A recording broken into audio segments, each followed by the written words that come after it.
Main সমস্যা এবং সবার ঘরে ঘরে যেটা দেখা যাচ্ছে সেটা হচ্ছে পায়রার ঠান্ডা।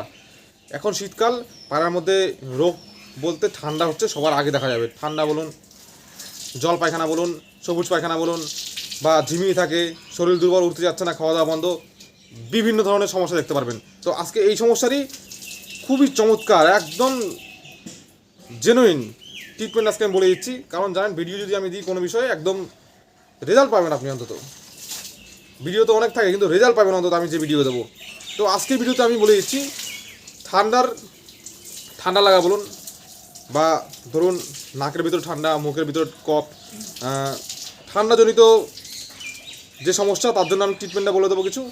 আর যদি আপনি দেখেন হঠাৎ করে আপনার বাড়ির সব পায়রার মধ্যে দেখছেন যে হালচাল ঠিক নেই, ঝিমিয়ে বসে আছে, বা ধরুন পায়রা দেখবেন সবুজ পায়খানা করছে, বা দেখবেন জল জল পায়খানা করছে, বা ধরুন ডায়রিয়া হয়েছে, পেটের প্রবলেম যেটা বলা হয়, পেটের প্রবলেম, তো এরকমই এভরিথিং সমস্যা সমাধান আজকের ভিডিওতে আমি একদম কম সময়ের মধ্যে বলে দেবো। আপনারা জেনে রাখবেন। আর কিছু ওষুধের নাম বলে দেবো যেগুলো আপনাদের মাস্ট রাখা উচিত। আর বড় বড় ওস্তাদরা যে সমস্ত ওষুধ বলে, খুব দামি দামি ওষুধ বলে, আমরা সেগুলো রাখতে পারি না। অনেকে যারা হচ্ছে যেহেতু নতুন পায়রা পোষে, তারা ওষুধে অত বেশি খরচ করতে পারে না। তো তাদের পিছনে আমি আছি, সমস্যা নেই, একদম কম খরচে বেস্ট মেডিসিন আমি বলে দেবো। দেখতে থাকুন পুরো ভিডিও। সবার প্রথমে বলে দেবো ঠান্ডা। ধরুন ঠান্ডাটা হচ্ছে লাগলে পরে আপনি সবথেকে পপুলার ওষুধ সেটা হচ্ছে ডক্সেসেল হচ্ছে ক্যাপসুল থাকে, ওর ভিতরে অনেক দানা থাকে, 100-র উপরে দানা থাকে। তো ডক্সেসেল কী করবেন, ক্যাপসুলের থেকে 10টা দানা খাওয়া দাওয়ার পরে খাইয়ে দেবেন। যদি প্রচণ্ড ঠান্ডা থাকে পায়রার ভিতরে, ঠান্ডায় পুরো কাবু করে দিয়েছে, তাহলে 2 বেলা মারা যেতে পারে খাওয়া দাওয়ার পরে। আর না হলে আপনি 1 বেলা খাওয়াতে পারেন, খাওয়া দাওয়ার পরে 10 দানা খাইয়ে দিয়ে জল খাইয়ে দেবেন। পরপর 4-5 দিন খাওয়ালে পরে সে পায়রা ঠিক হয়ে যায়। 2 দিনে কিন্তু রেজাল্ট পাওয়া যায়। 2 দিনে কেন, 1 দিনেও রেজাল্ট পাওয়া যায়। এবার একটা ব্যাপার আছে, যে কোনো ওষুধ প্রথম 2 দিন দেবেন, যদি দেখছেন যে কোনো অ্যাকশন আসেনি, কোনো ইমপ্রুভমেন্ট আসেনি, তাহলে ওষুধটা চেঞ্জ করতে হবে হিসাব মতো। এবার ডক্সেসেল বুঝতে পারছেন তো, নর্মালি যে কোনো ঠান্ডা লাগুক প্রথমে ডক্সেসেল মেরে দেবেন। ওর বিশাল কাজ ডক্সেসেল। দাম মোটামুটি 12 টাকা 13 টাকা নেবে, একদম কম দাম। এবার যদি কোনো পায়রা দেখেন হাঁপাচ্ছে বা শ্বাসকষ্ট টাইপের কিছু হচ্ছে বা কফ জমে আছে, তাহলে সেক্ষেত্রে হচ্ছে বেটনাসোল, ঠিক আছে, বেটনাসোল ট্যাবলেটের হাফটা খাওয়াবেন। ধরুন ঠান্ডাও লেগেছে এবং কফও হচ্ছে, শ্বাস নিতে কষ্ট হচ্ছে, তখন হচ্ছে আপনি ডক্সেসেল মারলেন 10 দানা, তার সাথে সাথে বেটনাসোল ট্যাবলেটের অর্ধেক খাইয়ে দেবেন। পরপর 3 দিন 4 দিন খাওয়াবেন, দেখবেন ওই পায়রা ঠিক হওয়ার চান্স বিশাল থাকবে। বেটনাসোলের দাম একদমই কম, হয়তো 1 টাকা পিসের আশেপাশে দাম হবে কিছু একটা। তো এই ছিল একটা ট্রিটমেন্ট। আর যদি বাচ্চা পায়রার ক্ষেত্রে কোনো ঠান্ডা লাগে, ধরুন ভিতরে ঠান্ডা যেটা বলা হয়, ভিতরে ঠান্ডা লাগে, ডক্সেসেলে প্রথম কথা সব ঠান্ডাই ঠিক করা দেওয়ার চেষ্টা করবে।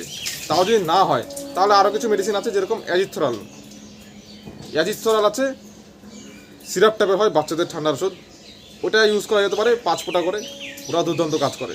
কিন্তু সব থেকে মুখ্যম হচ্ছে ডক্সেসেলটা বলে দিলাম। এবার আরেকটা ট্রিটমেন্ট আমি বলে দিচ্ছি। ধরুন বাড়িতে সব পায়রা দেখছেন যে পায়খানা ভুলভাল করছে, ঝিম মারছে,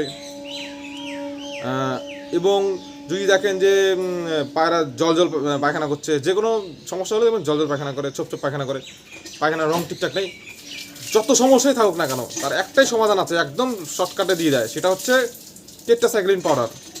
অনেকে জানেন আপনারা, ওরকম কোনো সমস্যা দেখলে, সব পায়রা যদি সমস্যা দেখেন বাড়িতে, তাহলে টেট্রাসাইক্লিন পাউডার মেরে দেবেন। টেট্রাসাইক্লিন পাউডারের দাম হচ্ছে, হলুদ রঙের প্যাকেট থাকে, পাউডারের দাম মোটামুটি 80-90 টাকার আশেপাশে হয়ে যায়। তো সেটা 1 লিটার জলের মধ্যে 1 চিমটি দিতে হয়, দিয়ে দেবেন। পরপর 4-5 দিন খাওয়াবেন, দেখবেন সব ফিট হয়ে যাবে একদম। আর ওই ওষুধটার নিয়ম হচ্ছে প্রথম 2 ঘন্টা বা 1 ঘন্টা রেখে দেবেন, তারপর ফেলে দেবেন। এটা হচ্ছে ব্যাপার, 1 বেলা খাওয়াতে হবে, ঠিক আছে।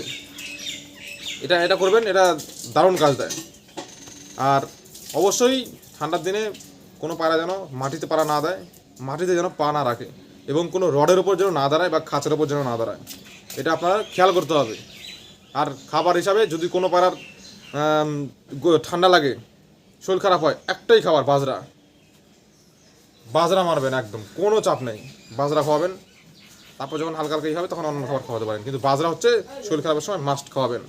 আর যে কোনো পাড়ার রোগ হোক না কেন, যেই রোগই হোক না কেন, পায়রার মধ্যে একটা ওষুধ কমন, দুটো জিনিস কমন আছে। একটা হচ্ছে প্রোবায়োটিক, সকালে খালি পেটে খাওয়াতে হবে। বিফিল্যাক বলুন, ডেরোল্যাক বলুন, যে কোনো প্রোবায়োটিক, সকালে যে কোনো প্রোবায়োটিক খালি পেটে সকালে খাওয়াতে হয়, যে কদিন অসুস্থ থাকবে। আর ইলেকট্রল বা ওয়ারেস টাইপের ওগুলো খাওয়াবেন যে কদিন শরীর খারাপ থাকবে, অসুস্থ থাকবে, ব্যাস পায়রা ফিট করা কোনো ব্যাপার না, বুঝতে পেরেছেন। আর আরেকটা ওষুধ আছে যেটা হচ্ছে পেট খারাপ হয়ে গেলে, ডায়রিয়া হয়ে গেলে, প্রচণ্ড পরিমাণে যদি জল পায়খানা করে বা পায়খানা যদি উল্টোপাল্টা হয়, তাহলে একটাই মহামন্ত্র ওষুধ, সেটা হচ্ছে নরমেট্রোজেল। এগুলো দেখুন, যে ওষুধগুলো আমি বললাম এগুলো একদম কমন ওষুধ বলে দিলাম। এই ওষুধগুলো কমন ওষুধ, কোনো ইউনিক ফিউনিকের ব্যাপার না, এখানে কমন ওষুধ, এগুলো সব থেকে বেশি কাজে দেয়। আর সব থেকে একদম নর্মাল ওষুধ এগুলো, ঠিক আছে, বিশাল কাজে দেয়। নরমেট্রোজেল হচ্ছে পায়খানা সমস্যা সব ঠিক করে দেয়, নরমেট্রোজেল। তো এটাই ছিল আজকের ভিডিও। কিছু ভালো ট্রিটমেন্ট বলে দিলাম। আর ট্রিটমেন্ট সম্বন্ধে যদি আর কিছু আপনাদের জানার ইচ্ছে হয়, আপনারা কমেন্ট করতে পারেন, আমি অবশ্যই ভিডিও দেওয়ার চেষ্টা করব। ট্রিটমেন্ট নিয়ে আমি তো বেশি ভিডিও দিই না, তবুও যদি অনেকে সমস্যা পড়ে, যাই হোক আমি দেওয়ার চেষ্টা করব ভিডিও। সময়ের কারণে তো ভিডিও দেওয়া হয় না, যাই হোক মাঝে মাঝে অবশ্যই ভিডিও দেবো এরকম। তো সাথে থাকবেন, দুটো চ্যানেল আছে আমার, দুটো চ্যানেলে থাকবেন, দুটো চ্যানেলে কিন্তু আমি ভিডিও ছাড়ি।